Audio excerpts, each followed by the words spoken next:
Everyone, দুপুরবেলা খাওয়া দাওয়া করে আমি চলে গেছি ছাদে।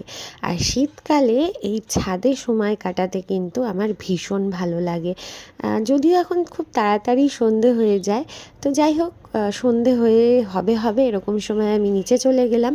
আর রাত্রিবেলা থেকে শুরু হয়ে গেল প্রেশার। বরের হঠাৎ ইচ্ছে করলো যে ও বিরিয়ানি খাবে, তাই সমস্ত কিছু এনে দিল। একদিকে মেয়ের জন্য রান্না বসিয়েছি, আর একদিকে বিরিয়ানির জন্য মাংসের প্রিপারেশন হচ্ছে। বিরিয়ানি করা কি মুখের কথা, প্রচণ্ড ঝামেলার কাজ। আর তারপর লেয়ারিং করে দমে বসিয়ে দিলাম প্রায় 1 ঘন্টার মতো। সত্যি কথা বলতে তাড়াহুড়ো করে করলেও বিরিয়ানিটা কিন্তু খেতে দুর্দান্ত হয়েছিল। আর একটুখানি স্যালাডও কেটে রেখেছিলাম। আর তারপর খাওয়া দাওয়া করে এরপর শুতে যাওয়ার পালা। ওখানে রাই আর তার বাবা শুয়ে পড়েছে, আর এবার আমার শুতে যাওয়ার পালা। তো আজকের মতো ভিডিওটা এইটুকুই। দেখা হবে নেক্সট ব্লগ।